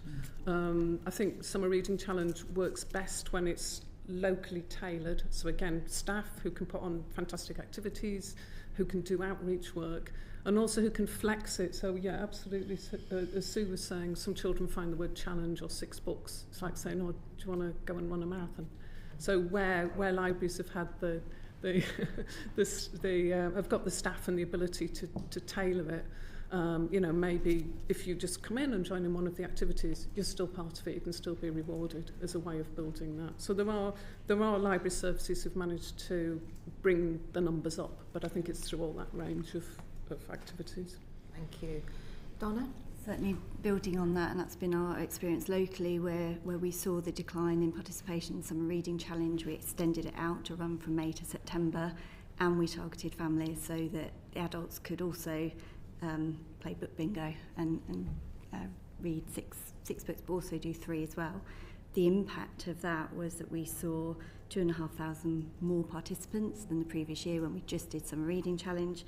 Our issues went up by 2% and our visits went up by 8% as well. So for us, it was about that tailored approach to our local communities. Yes, and Sonia, just an additional question. We've heard about the reading agency that have piloted a cross-authority model to help with some of the wider challenges, such as resources. Is that something that you're aware of and then can share a bit more information? Aware of it. I don't have any more detailed information on it, but of course, sort of I was saying before about this sort of constant nudge and amplification of what is there for reading of pleasure, then this cross-authority model absolutely takes in the engagement, the ability to access, the engagement, to make this achievable, for families and for children and young people to have their own goal setting, that it's not a high-pressured competition in the way that academia, school life is a competition to do well, to do the same as your peers. The Reading Challenge really encourages that self-setting of the own goals, exploration, and sort of all the agencies working together to make that part of family life in the round. Okay. Isobel, can you add regarding the cross-authority support? Is that something that you've Yeah, so we think that's, you know, fantastic. That's almost the gold standard of how you can deliver it. And it's really impressive if you look at the work of Newham in this regard. And it's, you know, and that, them working with other council departments so they can reach children, so they can activate those staff in those other departments who are interacting with children and families to kind of guide people into the library and connect them. It's enormously successful. And it's part of that kind of wraparound life, you know, whole childhood support that we're looking at. So one of the barriers in practice in many authorities is GDPR. So that, for example, the schools have the info about the children and their families, but the library would like to automatically enrol all the children to the library when they start school. They're not able to do that because they can't share the data. And in some authorities, that's been sorted out. So, for example, in Newham, their GDPR team has managed that, so the library is able to do that. And again, that's a really important moment, that first engagement of the library that they then build on through the cross-working. But again, if there's, the government has been talking for a while about, oh, yeah, we need to address this. But I think if that data sharing could be addressed, it can make this partnership working within councils and from libraries to outside councils, that can make that really flow for the benefit of the children. Thank you. Go to Mark. Thank you very much, Chair. So my general question to you all is this. So how do libraries work with schools, early years settings and other partners to support reading for pleasure? And how could that be improved? But my supplementary is for Isobel. I'm going to dive straight in with that. So research by Libraries Connected has indicated that 73% of libraries describe their relationships with secondary schools as weak, and a similar figure actually describe their relationship with primary schools as strong. So what can be done to improve the link between libraries and secondary schools? Yeah, it's very striking that, isn't it? Yeah. Strong primary, same number, weak Yes. secondary. So I think it's all the factors we've been hearing about, the pressures of the curriculum, the cost of schools to do visits, cost of time and money. There has been some really interesting work that our partner charity, Libraries Rising, has been doing with libraries and setting up panels of young people where the young people work with the libraries to co-create activities to appeal to their peer group. So I think that's really good, and we're watching the success of that. So instead of the library trying to imagine what on earth do you want to do when you're 13, it's 13-year-olds saying, hey, let's do this, and, you know, bring our friends in. So I think we need to have more activity like that.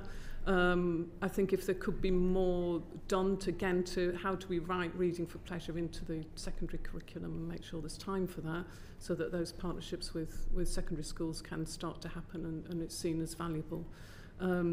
There's a lot of young people now, if you go into a library, young people are using it as a space. They're sort of older teenagers, probably 13, 15, and especially around exam time. So again, is that a hook? Can libraries do more? Can schools be more open to public libraries and that partnership, so that public libraries can be invited in to better explain to the pupils what support is available in the library in terms of space, teaching, learning resources, Wi-Fi, power, all that stuff that young people find there. Do you sense any resistance from secondary schools to public libraries? I think it is pressure of time. And again, it's needing, any relationship needs time to build. So again, it comes back to both the school needs staff time to build that relationship, and also the library needs staff time so they can build that relationship. And I think there's the old pattern that, you know, sometimes there's a great relationship, but it depends on Mr. Wiggins. And when he moves on to another school, that falls apart and it's all got to start again. Yeah, got you. Of course, the time pressures exist in primary schools as well. And yet the relationship there is described as very strong. Yeah. I just think it's, by the time you get to secondary school, the child is spread right across the curriculum, you know, and they might be studying, I don't know, 8, 9 subjects and rushing from one classroom to another. And maybe reading isn't seen as a cross-curriculum activity. It's put in the, oh, that's the English teacher's box. So maybe if, again, something can be done through curriculum design to understand that reading and reading for pleasure is seen across that. I think it's very interesting what's been happening recently with university libraries since the pandemic. So they're really shifting the way what they offer to their students. So they're still obviously there for research and to support the subjects the students are studying, but increasingly they're seeing developing a role as a social space for students with kind of welfare rooms where they can go and relax and meet up and have coffee, with well-being collections and with reading for pleasure collections. And some of that is in partnership with the public libraries. So I think that's a really interesting model. Can we talk more to secondary schools about that? That it's not just about, you know, shoving secondary schools through the curriculum and through exams, but the public library can really help with their kind of whole well-being, which, you know, obviously children who are thriving emotionally also do better at exams as well. Oh, that makes sense. I think you got to the nub of the matter with the curriculum description or differences between primary and secondary, so I appreciate your answers on that. General comments then on what schools can do better? Yes, please. Thank you. So libraries are part of councils, and as such they fit really well into the broader strategies at councils. So a great example is the Best Start in Life strategies. Councils, libraries, absolutely part of the delivery of those strategies for early years, from, you know, day one, those first 1,000 days. I think, yes, there's more ways that libraries can work with schools and early year settings, but it's also about parents as well, because the school day actually is relatively short, and unless we are able to tackle that out of school hours time as well, a lot of that effort isn't optimised if we just focus on schools. Build on Isobel's point. Public libraries also really good space for studying. We absolutely see that. We're just about to open a brand new library, which you're very welcome to visit. Excellent. And we have designed that in consultation with children, young people, families, our current users, our non-users.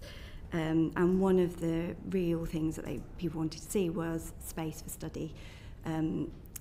People's home accommodation, lots of shared accommodation. There isn't as much space for quiet study. That's how the library's been designed, with almost 100 study spaces with power sockets and free Wi-Fi and all the things that you would want to provide for free, as well as 2 kilometres of books. Very good. Can I just say that, sorry, Sonia. No, please. Taking libraries into schools is important, but also getting schools into libraries is just as important. I had a situation last week where 5 of primary school children came into my library in a minibus. And when I said to the teacher, would you like to come again? She said, I can't really afford it. She said, because I've had to leave the rest of the class behind and I've had to hire another teacher to look after them. So I think one of the things that helps when you get children into a library from school is that they make that connection. The other thing I would just say is that we've got quite a lot of secondary school children who come in as volunteers, so that's quite a good way in. Sorry, Sonia. Really important. I think the thing that I'd like to add is really, it's like sometimes it's a question of sheer logistics. So primary school is smaller. It has a much smaller number of classes, even if the class sizes are the same. You have a single teacher looking after the educational needs of a class across a range of subjects, as well as the school if they have a school librarian. It's often that teacher that is the link to the public library service. Secondary schools are much larger, and their day is constructed differently. They're taught by individual subject teachers, and they may or may not have that school librarian. And if they do, perhaps, they're across a number of activities. It's not just the reading for pleasure, it's that reading for inquiry and investigation, supporting those, not just the curriculum needs, but those sort of projects you do pre-university if you have a sixth form. So it's the construct of what they are as education buildings and services that is different, that might lend to that relationship between them. But also the point that Donna made, as children get older and into young people and at secondary school, actually family and parents are often more removed at particular parts of the day. There's that as a parent, all of the children your child is socialising with at primary school. Secondary school, they're going off on their own, you're removed from it, and that's a natural growth and development thing. Yes. And of course then that also brings in that opportunity for families to create the link between schools and the public library service as well. Very good. Thank you very much. And then just very briefly from me, this is my final question. We've heard evidence that some library services are using auto-enrolment and data sharing with schools automatically to improve collaboration. Should this be adopted across the country? I suspect the answer is going to be yes. So what, and tell me if it's not, what are the obstacles? Why isn't that happening? What needs to change to make it happen? Open to anyone for this, please. Yes, as I was saying earlier, it's very frustrating because some authorities like Newham, they've got data sharing with the schools and the libraries, happy days, they can do it. Other authorities, the interpretation by the GDPR team has been, no, we can't do that. It's extra complex when you've got schools that are spun out into academies, so it's not a single data. It's obviously easier if it's a single data share with the school and the library being part of the same authority. But it is why we've been talking to DCMS and asking, can you, is there anything you can do? Can you have a discussion with the Information Commissioner's Office? I do think it's an area that if some authorities have found a way through it, surely there is a fix and a way forward here that would benefit everybody. Fine. No, that's helpful. Do you think guidance from the Information Commissioner would be helpful in this? It would be super helpful. Yeah, guidance on how it can be done. And then what we can do is then pitch in some case studies on how it's been done in practice and the impact of that. I would just add that some of our members would be outside that opportunity because they're not part of a local authority. Right. I do think there is a capacity issue as well. Many libraries, they're local authority services, so staff are having to prioritise where they focus a lot of time. So if something is super complex, then naturally the capacity moves to slightly other pressing priorities. I think it should be prioritised. We all agree libraries are a wonderful thing, but for a young person, a child, finding the library for them is also important. Sometimes there are reasons why the school library isn't the library for them, and sometimes why the public library isn't the library for them. But to have that closer link, to have the opportunity of both and that auto-enrolment, I think brings real gain. Thank you very much. Thank you. Thank you. I'll move us on to Serena. Thank you. Thank you. We've heard evidence that austerity led to funding cuts, which led to service reductions. So, from your experience, what has been the impact, and are there areas of the country and or particular groups of children that have been impacted more than others? And I'll start off with Sonia. I think it has. The impact isn't in and of just itself. It has ripple effects, and sometimes they amplify those effects. So where you have reduced opening hours, that actual physical accessibility of going to a library at the time that you have available, whether that's after school or with your parents in the evening or at a weekend. But also that sense of, if there's less budget for outreach, if there's less budget to make an engaging space, to have the well-trained staff, that of course then impacts more those that were struggling with the engagement, those that were thinking the library wasn't the place for them or didn't know that the library was welcoming and free. If you don't have those activities, you stop reaching the people that were hard to reach in the first place even more. Thank you. Donna? Yes, there has been an impact. I don't think we can get away from that. What I would say is that library staff and the structures that they sit within and within the local authority are extremely innovative and resourceful, and they make budgets go a lot further because they fundamentally care about the communities they deliver to. I think they're having to prioritise keeping the doors open.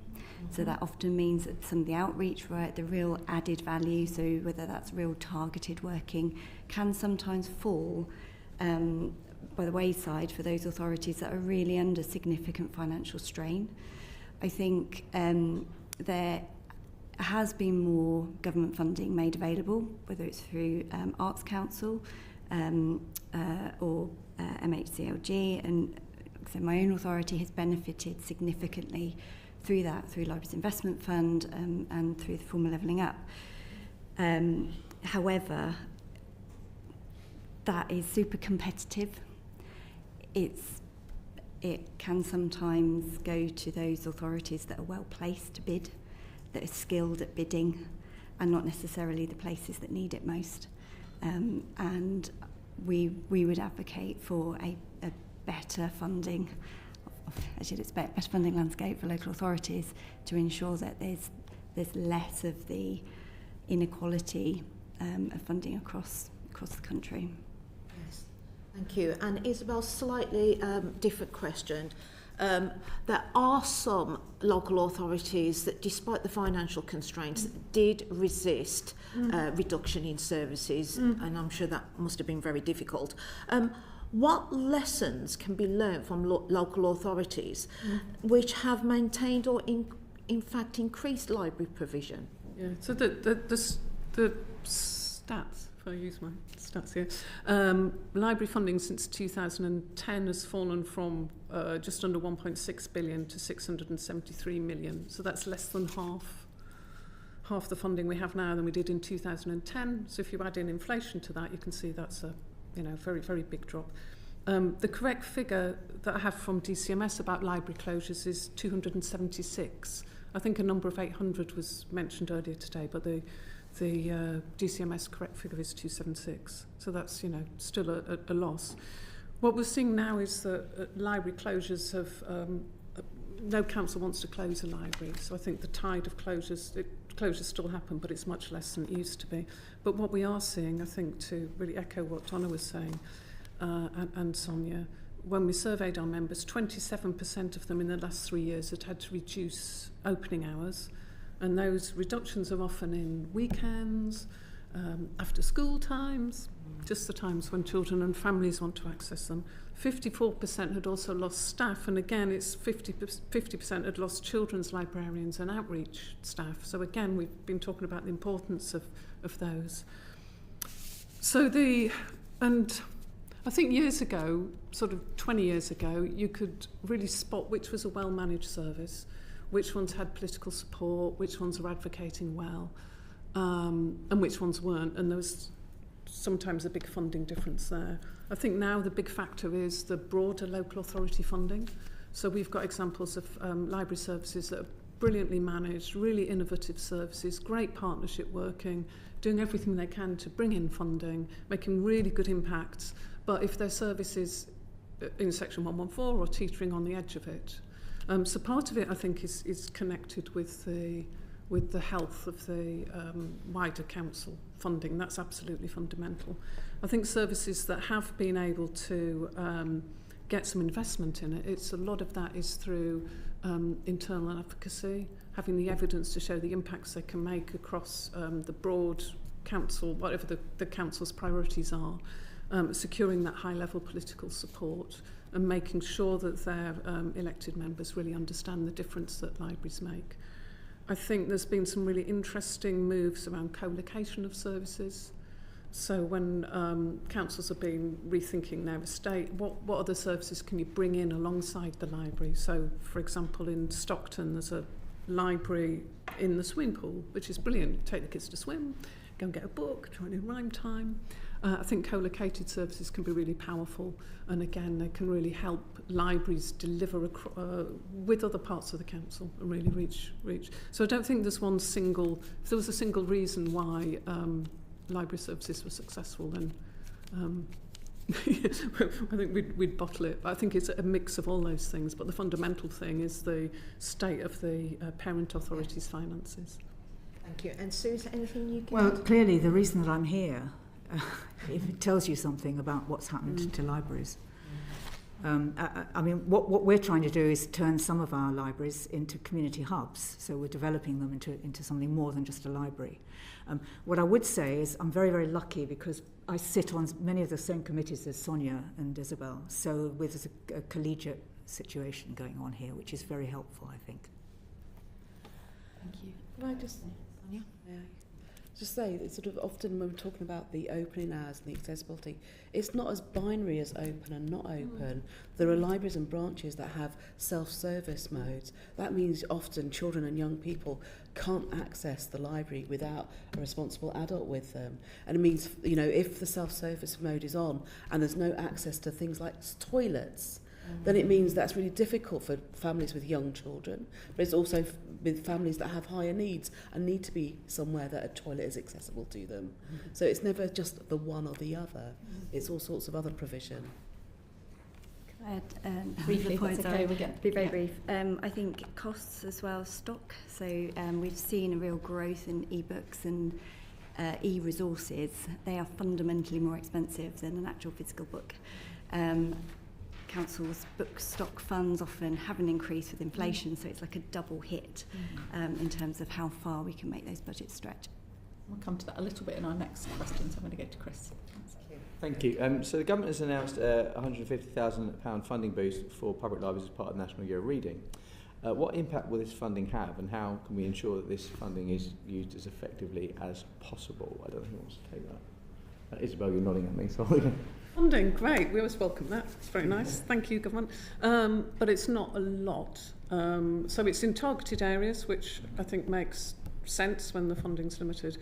Yeah. But it's only £1,500, £2,000 per service. So if you're a large service like Suffolk, for example, has 40 or 50 branches, then it's not very much for each service. So I think it's made a tiny, you know, they'll put it to good use. I'm sure libraries can always stretch money.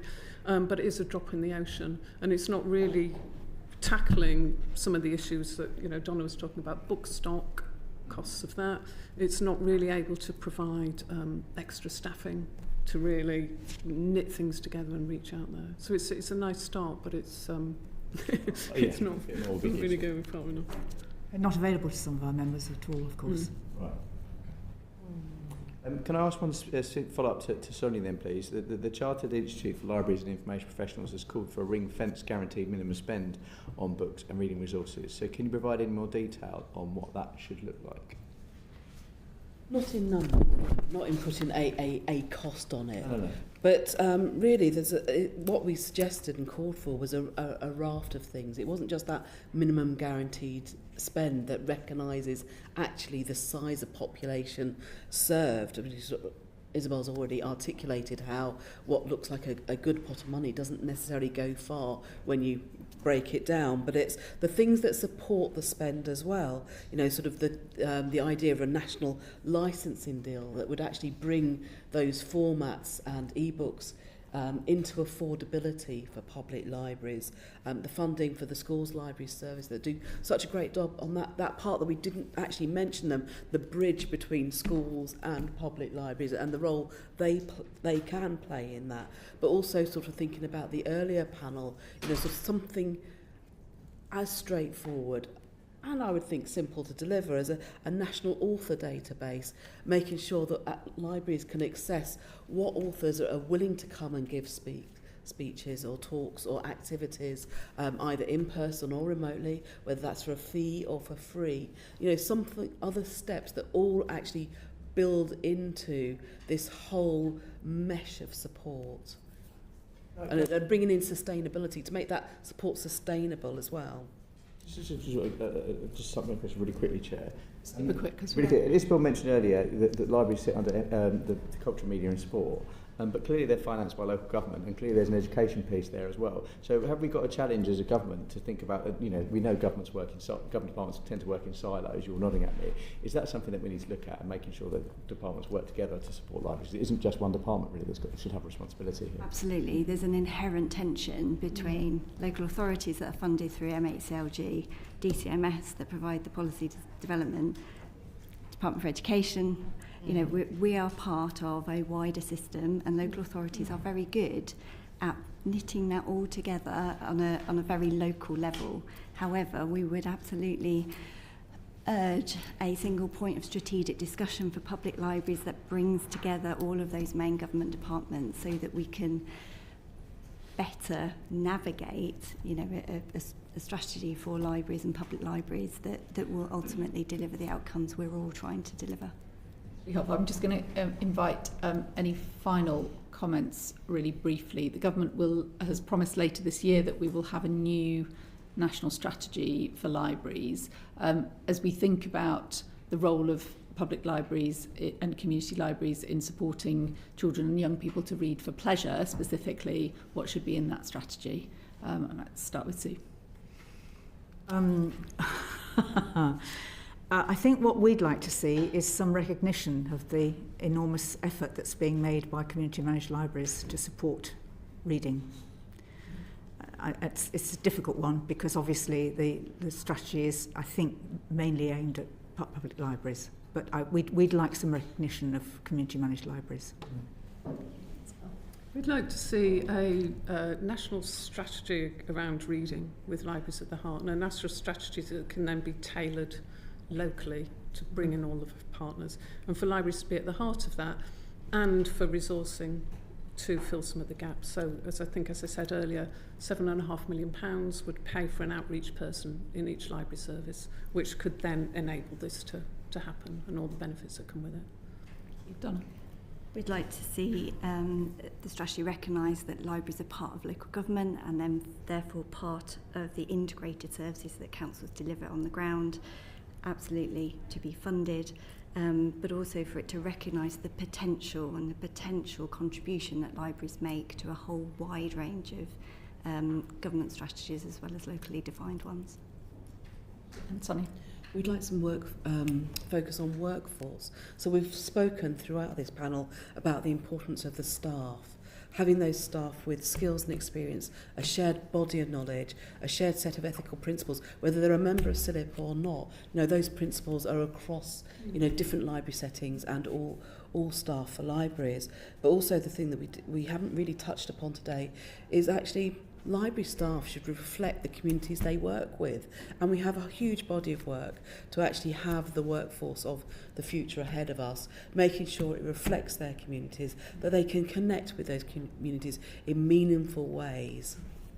Thank you very much. Thank you so much for being with us this morning to give us your evidence. It's been extremely interesting and helpful to the committee. If there is anything that you weren't able to get across today in the time that we had available, please do write to us afterwards. But for now, that brings our evidence session for today to a close. Order